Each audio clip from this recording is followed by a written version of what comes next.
Hello friends, for success in life we need to have a high curiosity quotient. By curiosity what I mean is your ability to seek answers to thousands of questions that are surrounding you, but without expecting any concrete returns.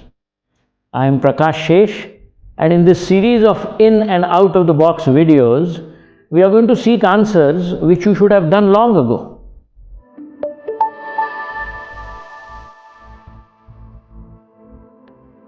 Why does a chapati puff up? आपने हज़ारों बार अपने kitchen में किसी को चपाती बनाते हुए देखा होगा। तो जब वो चपाती को आग पे डाला जाता है, गैस की फ्लेम पे डाला जाता है, तो वो फूलती क्यों है? फूली हुई चपाती खाना तो आप पसंद करते हो, पर इसके पीछे का कारण जानने के लिए मुझे नहीं लगता आपने कोई कदम उठाए होंगे। And this reason is not sufficient कि the dough which was made, मतलब वो आटे में जो पानी मिलाकर हमने उसका वो गोला बनाया था, क्योंकि उसमें मॉइस्चर है, पानी है, इसलिए चपाती पफ होती है। अगले समय आप जब किसी को चपाती बनाते हुए देखोगे तो आप ऐसा करें कि बेलन से बनी हुई चपाती, सीधे आटे की बनाई हुई, बगैर तवे पे डाले हुए आप डायरेक्टली गैस की फ्लेम पे डाल के देखिए और मुझे बताइए वो पफ होती है कि नहीं, फूलती है कि नहीं। और आप देखोगे कि उस समय वो चपाती नहीं फूलती। सो व्हाट इज़ इट, वो तवा ऐसा करता क्या है उस चपाती को कि जिससे वो बाद में आग पे डालने से, फ्लेम पे डालने से फूलती है? तो बात वैसे बड़ी सरल है।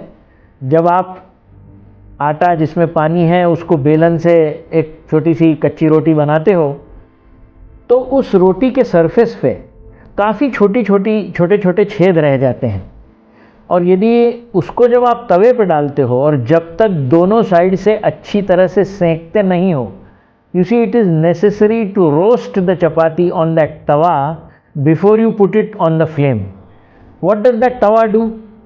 Basically it seals all the pores, और जो छोटी छेद मैं कह रहा हूँ, जब आप तवे पे चपाती को डालते हो तो वो सभी छोटे छेद वो तवा बंद कर देता है उस हीट की वजह से। और जब वो सभी छोटे छेद बंद हो जाते हैं और उस वक्त जब आप उस चपाती को गैस की फ्लेम पे डालते हो, तो अब ये ऐसा होता है कि वो अंदर का आटा तो गीला है और उसमें से मॉइस्चर निकलता है, मतलब वाफ बन के निकलता है। It gets converted into steam, that much we no.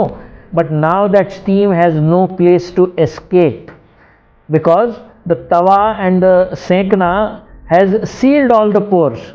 So since the steam doesn't have any place to escape, it comes up with one layer of that chapati, the top layer of the chapati, and this is what we call puffing. तो मतलब आप बगैर सेके हुए चपाती को कभी फुला नहीं सकते, और अच्छे तरह जिस चपाती को सेका नहीं है उसको भी फुला नहीं सकते, क्योंकि कोई छेद रह जाते हैं जहाँ से वो स्टीम एस्केप कर सकती है। चलिए, मैं तो फूली हुई चपातियाँ खा रहा हूँ।